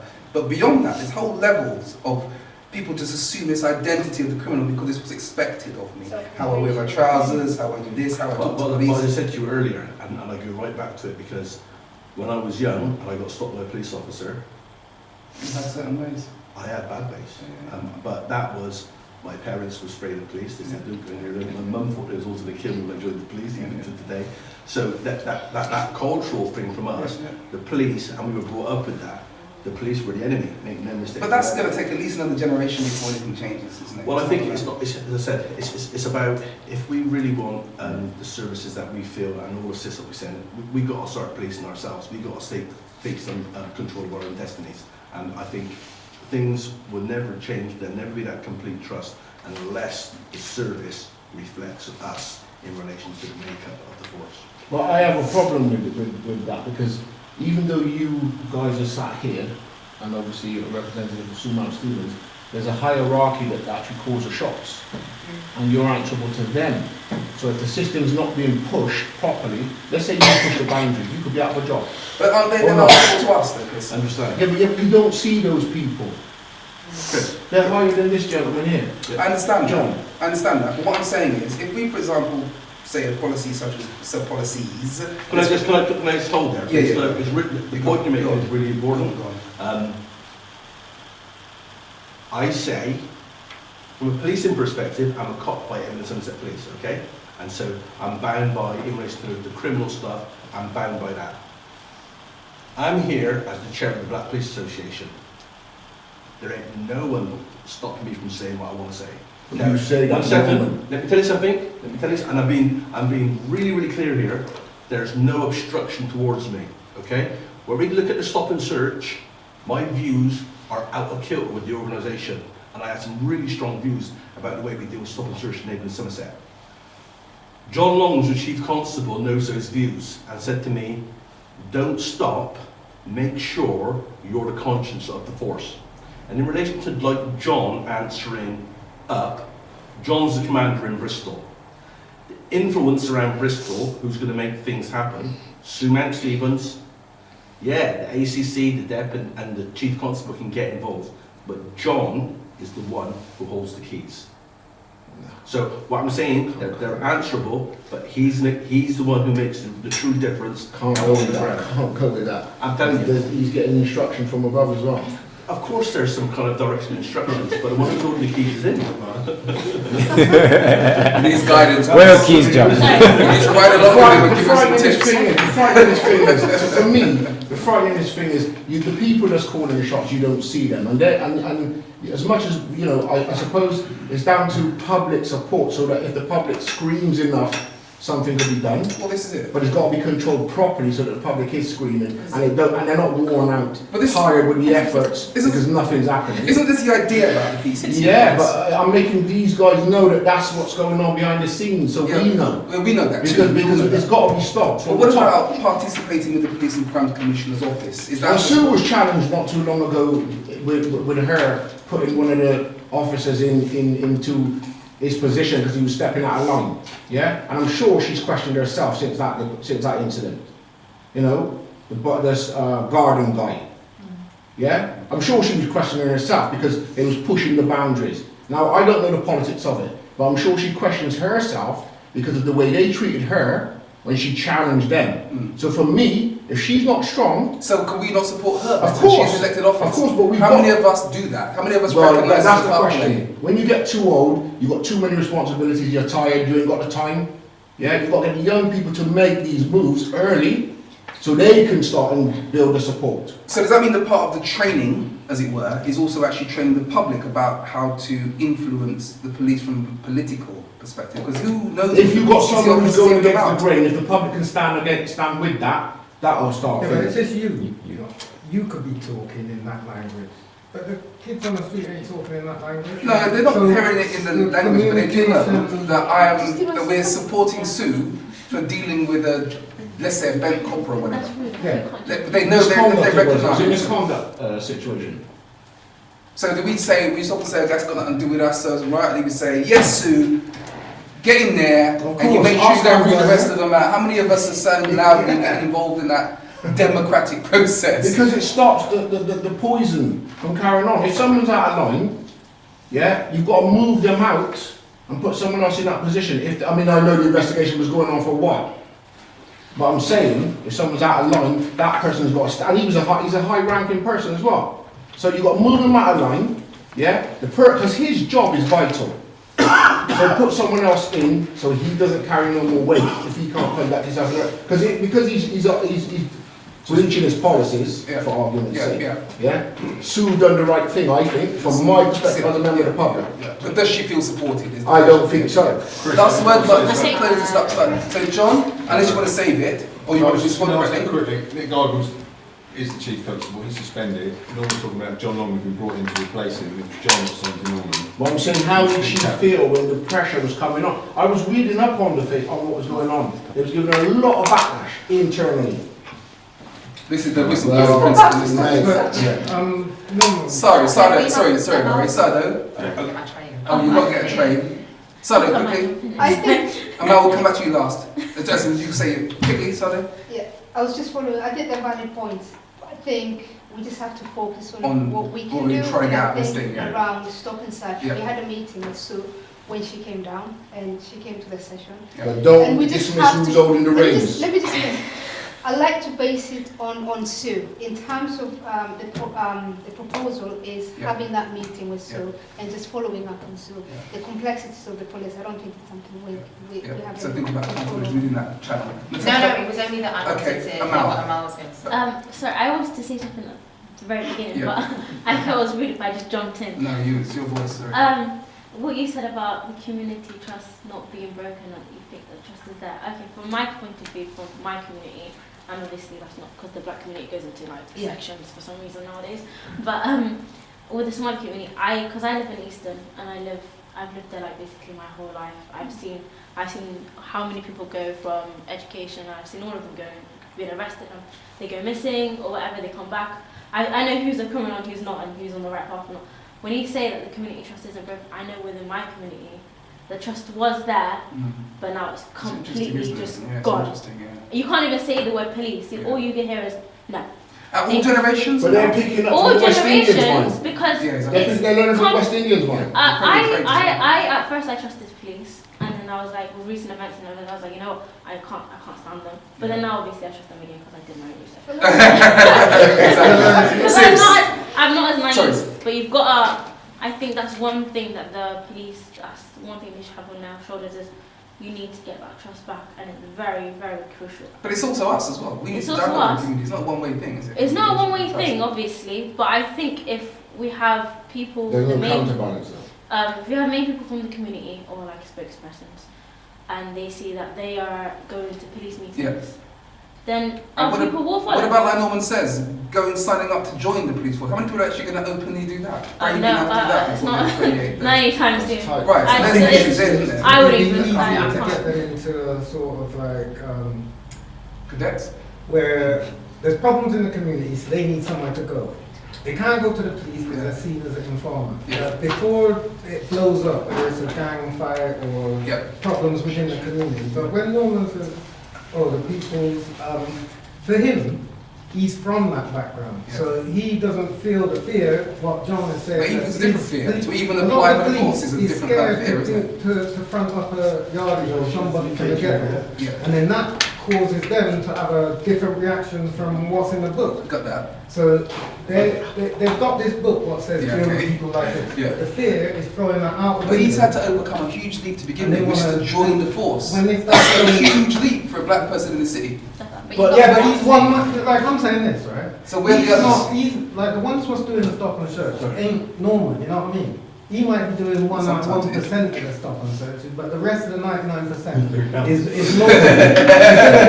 making a stand, it's on strike. It's going to be Work to the rule. white guys, right? And now these white police, right? They, like John says, they're scared. Who wouldn't be scared? That man there is ready to draw up. Like I've the had me Cleaver and like draw on me for a stupid little argument saying they can't stand on my doorstep. For them, that reaction inside means the book's gone out the window. Sure. All they're going to do then is backlash with a show of force. And then that show of force is the one more causes it back and back. Can I just quickly say, Norman? Ideally, you could say like, in reality, like I've had a problem where you've gone to draw, I've been threatened my life coming out my house. Yeah. So I've had to hold a knife in my back pocket, right? Yeah. And while that knife's in my back pocket, He was on the base of the kitchen, Norman. I have to practice drawing that knife, because the reality when you've got to draw that knife, it might stab yourself, because the reality is different. But All this hypothetical talking about, when Norman's going to go and chat to someone, he's got his background. These guys, right? I think the Muni doesn't live in the rawest areas where the challenges are. No, he would have a lot more. In general, he's saying like get more police in the force. Yeah, the ones what's in there ain't black and ain't from the ghetto, right? So when they're dealing with ghetto people, you could stop a guy, a white guy, and you'll get all the proper, and proper mainstream dialogue. But when you deal with somebody from the ghetto, straight away they're only like this, and that is just in general. So that fear what comes to the police force in general is what's causing them to react with this power thing, and then it's going to escalate, because that's the nature of it, isn't it? Okay, so I'm hoping then that if we can finish, Sibs, I know John wanted to say something else. Yeah, as Amal was saying, there's two sides to every story, but the third part is always going to be the absolute truth, you know, and we can always skepticize and try and understand, but the importance is that we really look at overstanding situations and making sure that we find tangible solutions, because those solutions, there's nothing new under the sun. There's no relationship that has not worked. Things have worked, and there's proof that things have worked. But if going on about what doesn't work and the problems and the issues, then that means that we're not aiming to realize that we are the change that we want to see. And by, you know, put those solutions through, let's make sure we practically do them. Let's make sure that they're visible. Let's make sure that they're tangible. Simple, basic things. And once people see that those trust mechanisms, and these, I'm talking from my own personal experience where I've built rural policing in our own community with no lights in Soweto in South Africa, and we make it work with the relationships of the police. We see those things work. You know, the fear that the police can have. My auntie was a police woman who died right outside our house. While you know policing? I mean? Sorry? In her role as a police officer? Yes, she was a sergeant, just across the road. The police station is not that far, just right outside the house. These are tangible things. The solutions are easily there. They're easily there. But it's the participation of a holistic and natural minds working together to provide solutions. You need the continuity with it all the way. Yes. Right, which is not going to work. You're quite Yes, right, all the way. which is why the next, sorry, well, You need to educate about community culture, because there's a difference. As I've grown up here, in my culture, if someone's older than me, like, I've got to respect my elders. That's just something that's in. I don't care who you are, I'm going to respect you. I don't care if it's respect forward or whatever, it's just, I'm going to respect including the you. policeman. Including the policeman. 100% if you trust. disrespect me, I'm still going to respect you. You're right, woman. If someone disrespects me, I'm still going to respect you, because at the end of the day, no one's going to be like, she disrespected her, so she disrespected. No, it's how I am seen. That's Thank right. you. So, can we finish then by Sally, maybe you can tell us what now? Has this discussion been enough to at least affirm that these recommendations have some value and actually going to give some legs? Are there any major tweaks that you can anticipate might need to be done to them? How will they be taken forward, and how will we know about the continued crystal ball to find out about what happens next in this ongoing community? Something like that.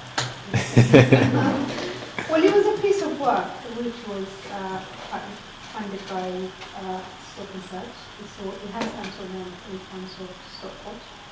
But in relation to BSWN, it's an area we've always been involved in terms of criminal justice, in terms of representation. So it is something that we still hope to take forward. I guess it's organising a meeting, a follow-up meeting with Sue, and having a discussion how some of them can be implemented. From an organisation, I think we've done the work, but it's just to now take it forward. Yeah, that's a good question. Who will and how will that back be carried? Is that through the PCC office somehow? I guess. Yeah, well, we were just saying that. Well, I was about to say, I'd quite like to be included in that discussion if possible, but not in a way that I don't want to feel like No, absolutely. trying to... No, what I would say is some of the that stuff you're suggesting, I'd pick it up. John looks after operational policing in Bristol, and so I think some of those quicker wins, I think, He's already on them. If you're looking from a Bristol perspective, So I'll Sue will be do the wider force issues. Well, I'm happy to meet with Sue and Okay. myself, but if you want to meet with Sue independently, Well, no, I understand no. that as well. I'm not trying to muscle in, but I'm keen to progress some of the stuff, and I think it'd be good to give an update as to where we are. That's it, because crucially, like Chris said, it's about communicating back as well, keeping the different And the other communities thing I'm saying informed, is, including the pushing police. an open door, we're absolutely keen to other communities and understand better, and it's an open door for me, and if anything we can do to facilitate that, then let us know. You're going to be accountable, my friend. Say that. I would say you should actually speak to the steering group of the manifesto.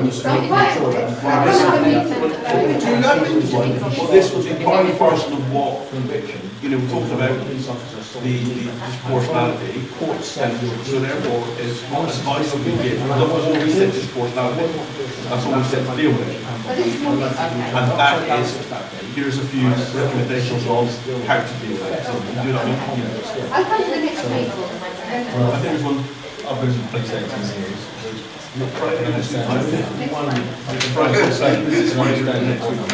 I'll email Ruth. Yeah. I would like to, I'm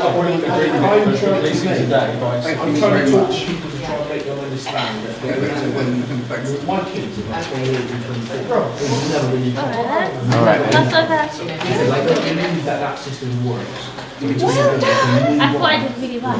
No, you did really well. What did you say? You No, thought you you were? did really I well. did really bad. No, you did really Are well. you like one of those students you always say that opposite of what you feel? No, I'm sorry. I know students No, like I'm you. really proud of you. Well done. Yeah? Well, I don't exist. No, thank you. That was really good. The fish is finishing. Why do you keep saying that?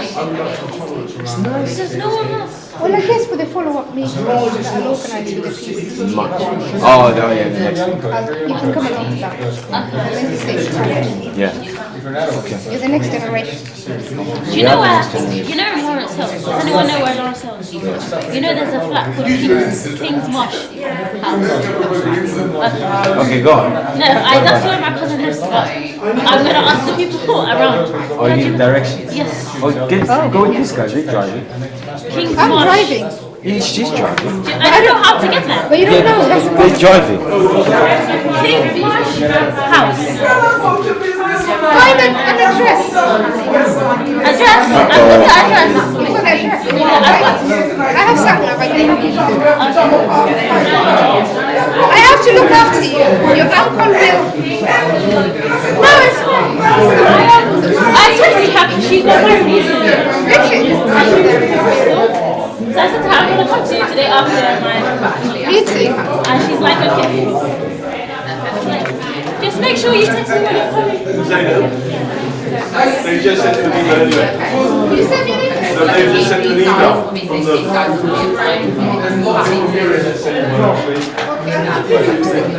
Because it's very, and there's no break. And that's really true. Just, you know, just a big I feel like, especially today, exactly. Yeah, and people want to support the information at the same time. It's just it's a shame if it runs out because this it's just because we are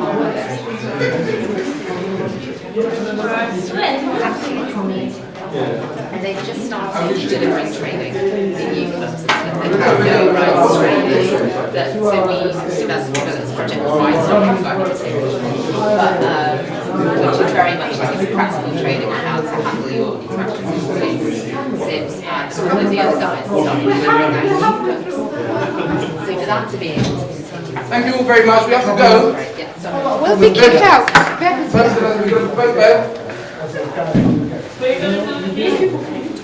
you please vacate the building? Ladies say, I got it covered. Move along now, nothing to see here. Please vacate the building.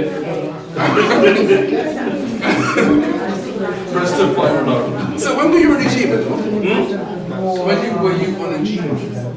When did you see? I was up with Roger, what we say, just for Christmas. And he was interviewing me. But basically, we do the recruitment. This is the recruitment. That's why this is why it's about criminal protection.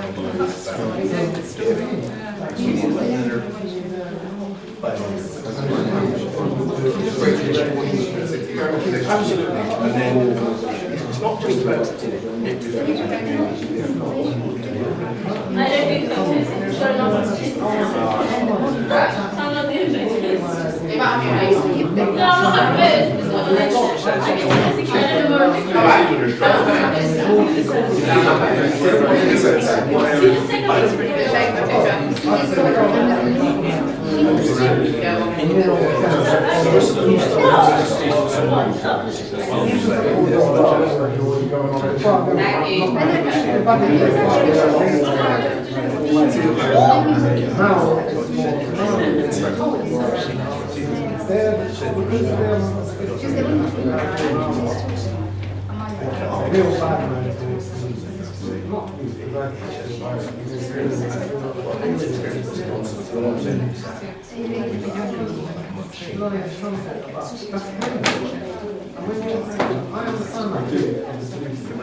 and he will know. So I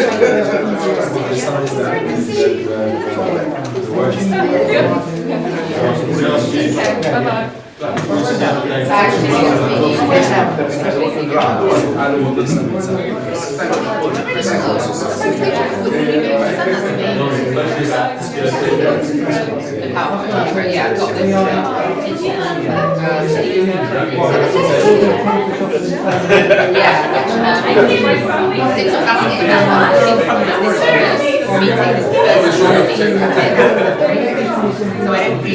the structure is. So I see what makes sense. But I was starting something like maybe like 3 hours, where three groups can present.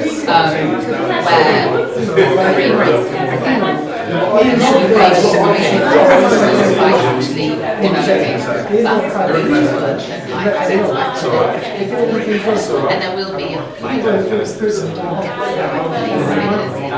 I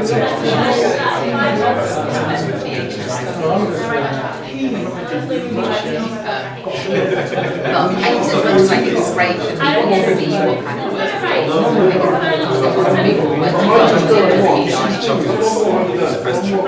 show and tell, actually try and do something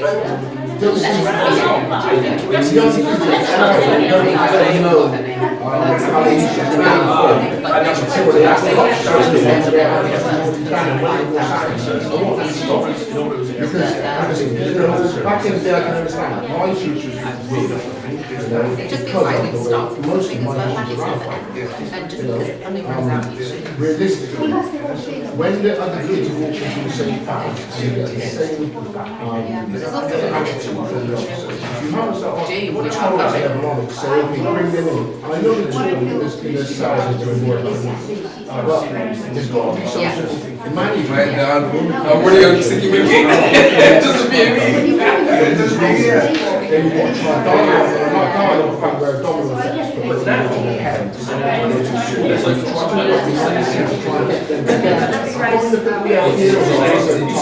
so that's the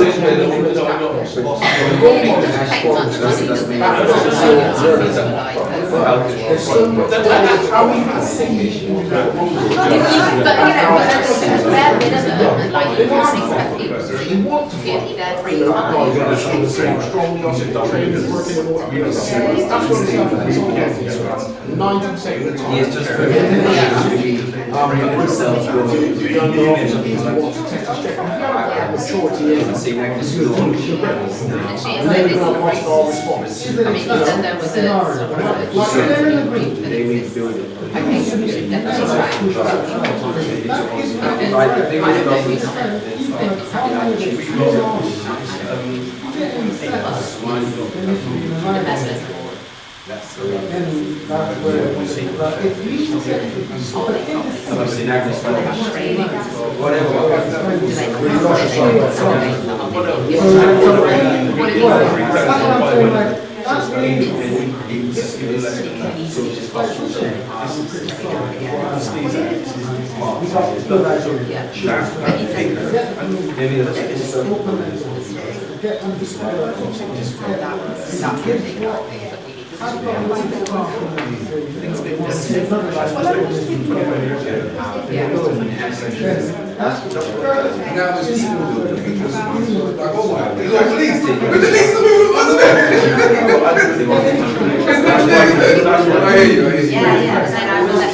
feminine touch on it, not be running off the press and this is a law of police officer, these kind of things. These things, I think, work, because you listen to your mind, you listen to your reflection and all those kind of things, but I think really kind of stuff that you also in the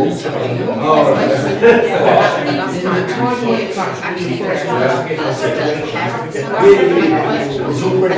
we wanted to come with a soft maybe we do want to do that. It's not working step. We've got the parents that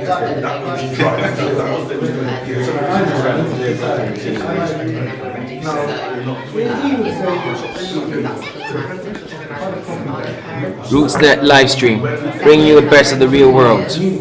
Don't say you never saw it. Stop and search. Know your rights. Big things, right, sister? Big things. Oh, I guess she's shy right now.